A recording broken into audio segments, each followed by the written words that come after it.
అప్పుడు దసరా బుల్లోడు వచ్చింది సంక్రాంతికి. దసరా బుల్లోడు కారణంగా మా సినిమా ఆడలేదు. అది నాగేశ్వరరావు గారు అయితే, నాగలోకపతి అయితే మా సినిమా ఆడలేదు. మా బాధ మాది. అందుకని మాకు ఎలా ఉండేదంటే పేట చేసేవాళ్ళం అంతే. అందుకని నేను మొహమాటం లేకుండా తర్వాత ప్రవచనాలన్నీ మొదలు పెట్టాక తప్పు ఒప్పుకుంటే పాపం పోతుంది కదా, ఎందుకు వచ్చింది అని నాగేశ్వరరావు గారి సన్మాన సభలో నేను ఇది ఎందుకు వచ్చానంటే మీకు క్షమాపణలు చెప్పడానికి వచ్చానండి. రామారావు గారి మీద అభిమానమే తప్పితే మీ మీద మాకేమి ద్వేషం లేదండి. మీరు మహానటులు, దానికే ఉంది. కానీ మా కోపంతో మేము చేసేవాడిని. నిజం చెప్పారు కదండి, ఇంకెందుకు ఉంటాయి పాపాలండి అన్నాడు ఆయన. పైగా అప్పుడు ఆయన చెప్పారు, మా అభిమానులు తక్కువ వాళ్ళు ఏం కాదండి, వీళ్ళిద్దరూ కొట్టుకు చేశారు లోకంలో, మేమిద్దరమే దెబ్బలాడుకోలేదండి, మా అభిమానులు రకరకాలుగా ఉన్నారన్నారు. ఎప్పుడు మహానటుల గురించి మనం ఏదో అనుకుంటాం కానీ ఎన్టీఆర్, ఏఎన్ఆర్ ఎప్పుడు సూర్య చంద్రుల్లాగా తెలుగు సినీ ఆకాశంలో వెలుగుతూనే ఉంటారండి, వెలుగుతూనే ఉంటారు. సూర్య రశ్మి ఎంత అవసరమో చంద్రకాంతి అంతే అవసరం కదా. ఆ ఇద్దరు అలా వెలుగుతూనే ఉంటారండి. ఆయన సభలో ప్రత్యేకించి నేను ఈ విషయం చెప్పేసరికి ఆయన చాలా ఆనందించారు ప్రత్యేకంగా. ఇప్పుడు ఒక 10 నిమిషాల్లో ఆయన రాజకీయ జీవితాన్ని గురించి కూడా మాట్లాడతాను నేను. నటుడు నాయకుడై ఆంధ్ర వట విటపము, నటుడు నాయకుడై ఆంధ్ర వట విటపము, ఊడలునంగ జగమెల్ల ఊగజేయ.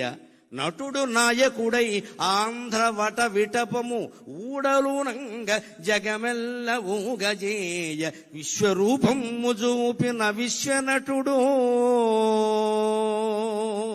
నటుడు నాయకుడై ఆంధ్ర వట విటపము, ఊడలునంగ జేయంగ, ఊడలునంగ జేయంగ, ఊడలునంగ జగమెల్ల ఊగజేయ.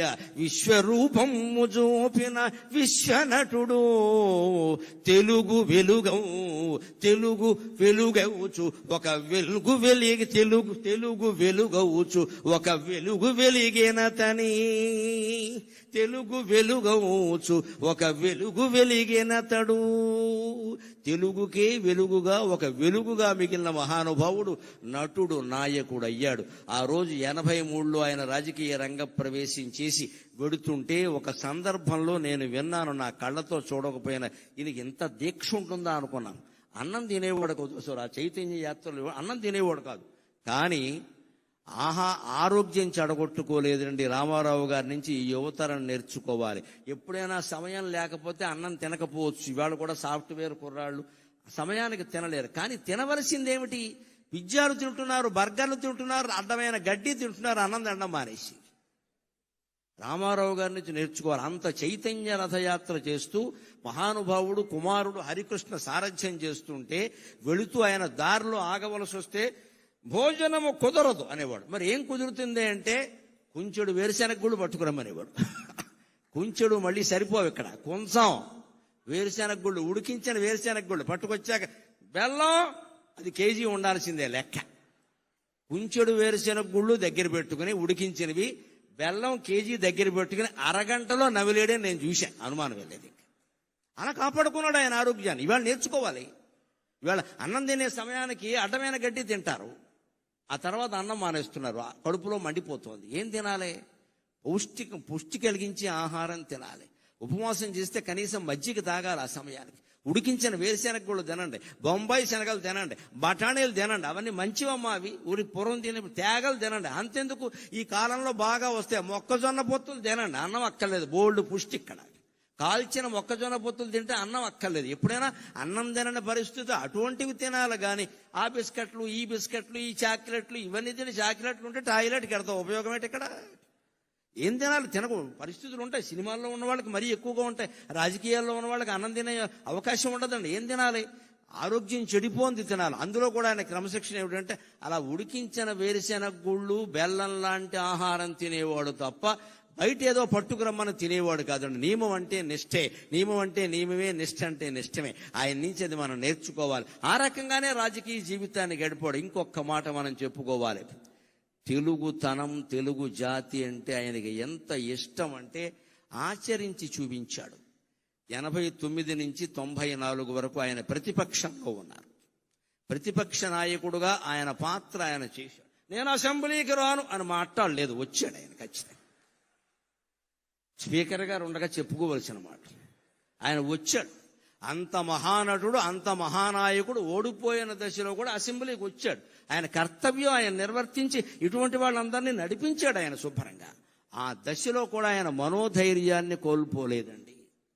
అంతేకాదు ఆత్మాభిమానాన్ని కోల్పోలేదు, ఆంధ్రాభిమానం కూడా కోల్పోలేదు. 91లో పివి నరసింహారావు గారు నంద్యాలలో పోటీ చేస్తే తెలుగువాడు ప్రధానమంత్రి అవుతున్నాడు, మేం పోటీ పెట్టాం అన్నాడమ్మా అన్నాడమ్మా అన్నాడమ్మా అన్నాడమ్మా అన్నా అన్నా అన్నాడమ్మా అన్నాడమ్మా. మరొక మొగాడు ఉన్నాడా, మరో మనిషి ఉన్నాడా?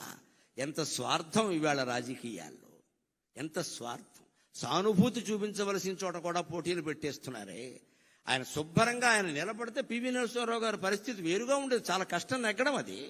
అందులో సానుభూతి ఉంది ప్రజలకి, ఈయన పట్ల చాలా సానుభూతి ఉంది. ఈయన ఓడిపోయాడని ఏమవుతాడో తెలియదు, కానీ తెలుగువాడు ఇంతకాలానికి ప్రధానమంత్రి అవుతున్నాడు, నేను అడ్డుపడను, మా తెలుగుదేశం పార్టీ తరఫున పోటీ లేదు అని ప్రకటిస్తే నంద్యాలలో ఎప్పటికీ చెరిగిపోని మెజార్టీ వచ్చింది పివి నరసింహారావుకి. ఎన్టీ రామారావు దయ వల్ల వచ్చింది, ఎన్టీ రామారావు దయ వల్ల వచ్చింది. ఔదార్యం అంటే అది, ఔదార్యం అంటే అది. ఆయన సంచలనాలు చేశాడు, సరదాలు చేశాడు, సంచలనాలు చేశాడు, సరదాలు చేశాడు. రాజకీయాల్లో ఉండగా నిజంగా కార్టూనిస్టులందరికీ రోజు మ్యాటర్ దొరికింది అంటే ఎన్టీ రామారావు దయ్యానండి. ఏదో ఓ చలోక్తి విసిరేవాడు, ఏదో పని చేసేవాడు, అందులో ఆవేశమో ఆవేదనో ఏదో ఉండేది. దాని మీద వీళ్ళు జోక్ వేసుకునేవాళ్ళు. ఆయన దగ్గరికి వెళ్ళి ఎవరన్నా చూస్తే పోన్లేవయా వేసుకొని ఈ విధానికి వాడు బతుకుతాడు, లేకపోతే వాడు కార్టూన్ ఎవడో చూస్తాడనేవాడు తప్ప కక్షలు తీసుకునే, మీడియా మీద కక్ష తీసుకునే ప్రయత్నం రామారావు చేయలేదండి ఎప్పుడు కూడా. దాన్ని చాలా తేలిగ్గా, చాలా ఎన్ని కార్టూన్లు రామారావు గారి మీద వచ్చిన వ్యంగ్యమైన కార్టూన్లు మరి ఏ నాయకుడి మీద రాలేదండి. ఈనాడు శ్రీధర స్వతంత్రించి ఎంత సరదాగా వేసేవాడు, అవన్నీ సరదాగానే తీసుకున్నాడు ఆయన. అంతేకాదు ఇంకొక మాట చెప్పుకుని మనం సెలవు తీసుకుందాం. ఒక ప్రాంతీయ పార్టీ నాయకుడై ఉండి ఆంధ్రప్రదేశ్ అనే ఒకే ఒక రాష్ట్రానికి కొంతకాలం మాత్రమే ముఖ్యమంత్రిగా ఉండి నేషనల్ ఫ్రంట్ ఏర్పాటు చేసి కన్యాకుమారి నుంచి కాశ్మీర్ వరకు భారతదేశాన్ని ఏకం చేసి ప్రతిపక్షాల కూటమిని ఏర్పాటు చేసిన మహానుభావుడైన. సామాన్యమైన విషయం కాదు నేషనల్ ఫ్రంట్. పైగా ఇప్పుడు ప్రతిపక్షాలు కలుపుతున్న వాళ్ళు కూడా సాధించలేని విజయం ఆయన సాధించారు. అయ్యన్న పాత్రుడు గారికి నాకంటే బాగా తెలుసు ఈ విషయాలని. బీజేపీ కమ్యూనిస్టులు ఎప్పుడైనా కలుస్తారండి? అసలు సాధ్యమేనా అది? ఎవరైనా కలుస్తారు కానీ బీజేపీ కమ్యూనిస్టులు కలుస్తారా? ఉప్పు నిప్పులా ఉంటారు కదా, అటువంటి వాళ్ళందరినీ దేశం నాశనం అవుతోంది, మీరు కలవాలి, మీరు కలవాలి. ఇటు అద్వానీ వాజ్పేయిల్ని అటు కమ్యూనిస్టు నాయకుల్ని ఒప్పించి వీపీ సింగ్ ప్రభుత్వానికి మద్దతు సేకరించిన మహానుభావుడైన నిజం చెప్పాలంటే. అంటే ఎక్కడ ఇటువంటిది ఎవరు చేయగలుగుతారండి? లోపల నాకు పదవీకాంక్ష లేదు అన్నవాడు చేయగలుగుతాడు. నాకే కావాలి అంటే 30 మంది ఎంపీలను పెట్టి కూడా ప్రధానమంత్రులు అయిన వాళ్ళు ఉన్నారు. మనకు అనవసరం ఇప్పుడు చెప్పుకోవడం. కానీ ఆయనకి ఎంపీలు ఉన్నా సరే కాదు, అదొక నేషనల్ పార్టీ, వాళ్ళు అవనేంటి, మనం సహకారం చేద్దాం దానికే ఉంది అని సహకరించిన మహానుభావుడు. చివరిగా మళ్ళీ పద్యంలోనే ఆయనకి నివాళి సమర్పించి నేను సెలవు తీసుకుంటాను.